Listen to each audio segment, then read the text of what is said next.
오늘 우리에게 주시는 하나님 말씀은 마가복음 2장 16절과 17절입니다.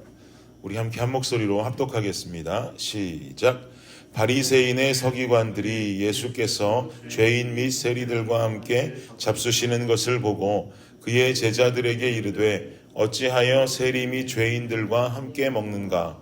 예수께서 들으시고 그들에게 이르시되 건강한 자에게는 의사가 쓸데없고 병든 자에게라야 쓸데있느니라. 나는 의인을 부르러 온 것이 아니요 죄인을 부르러 왔노라 하시니라. 아멘.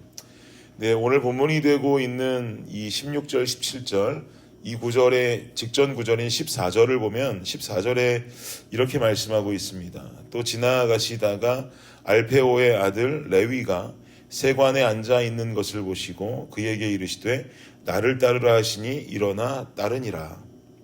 이 14절을 보니까요, 예수님께서 레위를 제자로 부르시는 장면이 나오는데 이 레위라는 사람의 스펙이 등장하고 있죠. 일단 알페오의 아들이라고 말하고 있고요. 이 레위라는 사람이 어디 앉아 있다고 14절에 기록합니까?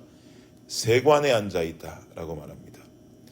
세관에 앉아 있다라고 하는 것은 레위라고 하는 자의 직업을 우리가 알 수 있는 대목이라고 볼 수 있죠. 이 사람의 직업은 바로 세리입니다. 예수님은 세리 레위를 제자로 부르셨고 레위는 그 부르심에 즉각적으로 따랐습니다. 그런데 당시 유대 사회 속에 세리라고 하는 직업이 갖는 이미지를 우리는 좀 잘 알아야 될 필요가 있는데요. 당시 세리들은 유대인들에게는 죄인처럼 여겨지던 자들이었습니다. 일단 유대 사회는 세리가 유대 분봉왕이라고 할 수 있는 헤롯 왕을 위해서 세금을 징수하면서 헤롯에게 충성을 다하며 살아갔던 직업을 가지고 있던 자입니다. 그런데 결국 이 분봉왕도 로마에 의해서 세워진 왕이기 때문에 당연히 세리가 걷는 세금과 충성은 유대를 향한 것이 아니라 로마를 향한 것이다라고 볼 수 있겠죠. 그러니 마치 세리들은 로마의 앞잡이와 같이 유대인들에게 여겨지던 것이 일반적인 생각입니다. 그리고 또 이 세리들은 이방인들과 접촉할 수 있는 기회가 많았습니다. 그래서 이방인들과 접촉을 많이 하는 이 세리들을 부정하다, 정결하지 못하다라고 여기는 것이 또한 일반적인 생각이었습니다. 그리고 세금을 징수하는 것도 세금을 원래 징수해야 되는 금액보다 더 많이 징수하는 세리들도 있었기 때문에 그들의 삶이 깨끗하지 못했다라고도 여겨졌습니다. 그런데 이 세리를 예수님께서 제자로 부르셨다. 이것은 굉장히 이해하기 힘든 좀 획기적인 모습이라고 볼 수 있는 거죠. 유대인들이 볼 때는 전혀 이해할 수 없는 모습입니다. 그런데 이뿐이 아닙니다. 15절을 보시면은요. 우리 15절 말씀 함께 한번 읽어볼까요? 시작. 그의 집에 앉아 잡수실 때에 많은 세리와 죄인들이 예수와 그의 제자들과 함께 앉았으니 이는 그러한 사람들이 많이 있어서 예수를 따름이러라. 예수님께서 세리들과 함께 식사를 하고 계십니다. 당시 유대 문화 속에서 함께 식사한다라고 하는 것이 의미하는 바가 또 있는데요. 그것이 뭐냐면 우리는 친구다. 우리는 친구다라는 것을 나타낼 때 유대 사회에서는 함께 식사를 하는 문화가 있었습니다. 그러니 예수님이 이 죄인된 세리들과 함께 식사를 나눴다는 것은 무슨 말입니까? 예수님께서 죄인들과 친구가 되려 하신다라는 의미를 담고 있는 거죠. 그러니까 유대인들이 볼 땐 더더욱이 이해가 안 되는 겁니다. 아니 어떻게 저 세리들과 함께 밥을 먹을 수가 있어? 어떻게 저 죄인들과 함께 부정한 사람들과 함께 깨끗하지 못한 사람들과 함께 친구가 되려고 하는 거야 라고 하는 불만이 당연히 생길 것이고 예수님을 쫓아다니면서 그의 허물을 벗기려고 하는 캐내려고 하는 바리새인들에게는 더 큰 흠이 잡힐 수 있는 모습이죠. 여러분 구약 성서를 살펴보면 하나님께서는 광야의 시간을 지나서 가나안으로 입성하는 이스라엘 백성들에게 이런 명령을 내리셨습니다. 가나안에 들어가서 그 땅에 살고 있는 이방인들과 그 전쟁을 해서 그 땅을 차지하라고 말씀하시면서 그 땅에 살고 있는 모든 이방 민족들을 어떻게 하라 그럽니까? 잔멸하라 그럽니다. 싹 다 죽이라고 명령하시죠. 이 명령을 생각해 보면 참 하나님 인정사정도 없는 하나님이구나라고 잘못 생각될 수 있습니다. 사랑의 하나님이라더니 사랑의 하나님이 아니라 이거 살육의 하나님이 아닌가라고 라고 생각이 들 수도 있습니다. 그런데 하나님께서는 모세가 이끌어서 출애굽해서 가나안으로 들어온 이스라엘 백성들에게 거기에 살고 있는 가나안 이방인들을 모조리 다 잔멸하라고 하신 데는 분명한 이유가 있었습니다. 하나님께서는 이스라엘을 향해서 어떤 소망을 가지고 계셨냐면 전적인 신정국가를 만들기 원하셨습니다. 인간이 통치하는 나라가 아니라 하나님이 통치하는 신정국가, 깨끗한 나라로 만들기를 원하셨습니다. 그래서 아브라함의 자손을 통해서 이삭이 나왔고, 그리고 그 뒤에 야곱이 태어났고, 야곱의 자녀들로 12지파를 만들게 되시죠. 그리고는 요셉이 애굽의 총리로 있을 때 요셉을 팔아넘겼던 형들이 먹을 것을 구하러 애굽으로 오게 되고, 그리고 애굽에서 요셉을 드라마틱하게 만나면서 요셉에게 용서를 구하고, 요셉은 이 형들에게 이 날이 오기 위해서 나를 미리 하나님께서 이 땅으로 보내신 것이라고 그 용서를 해주면서 아버지와 그 모든 형제들을 애굽 땅으로 모셔오죠. 고센이라는 곳으로 모셔옵니다. 그리고는 이 고센이라는 곳에서 이스라엘은 어마어마하게 수적으로 엄청난 번영을 이루게 됩니다. 얼마나 수적으로 많아졌는지 출애굽기가 시작하면 요셉의 존재를 알지 못하는 새로운 바로 왕이 이스라엘 백성들의 숫자를 경계하면서 히브리 산파들에게 어떻게 명령합니까? 그 아들이 나오면, 히브리 사람들에게 아들이 나오면 모조리 죽이라고 말하죠. 히브리 사람들에게도, 이스라엘 사람들에게도 너희들에게 아들이 태어나면 모조리 죽여야 한다라고 명령이 떨어집니다. 끔찍한 명령이죠.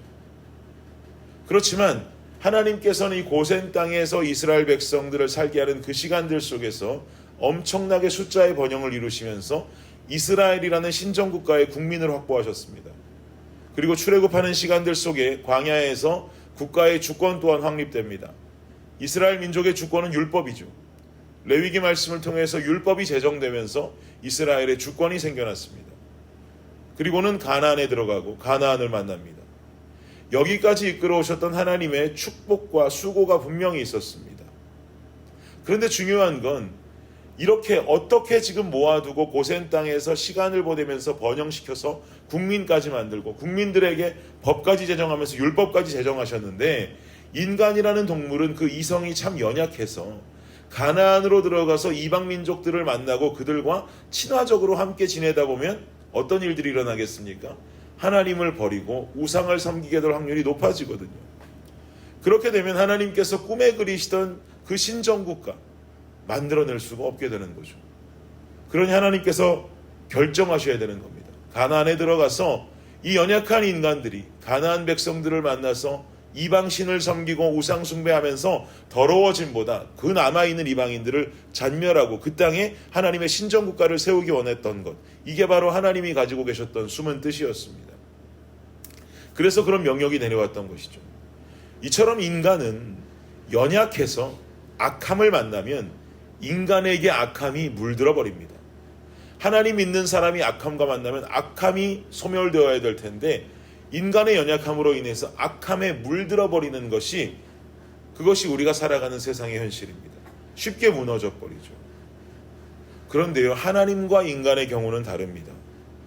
빛 대신 주님 앞에 아무리 새까만 악이 나와도 그 악이 주님을 까맣게 만들 수 없습니다. 그 주님을 죄악되게 물들일 수 없습니다. 도리어 반대로 그 악이 주님으로 인해서 정결하게 되는 줄을 믿습니다.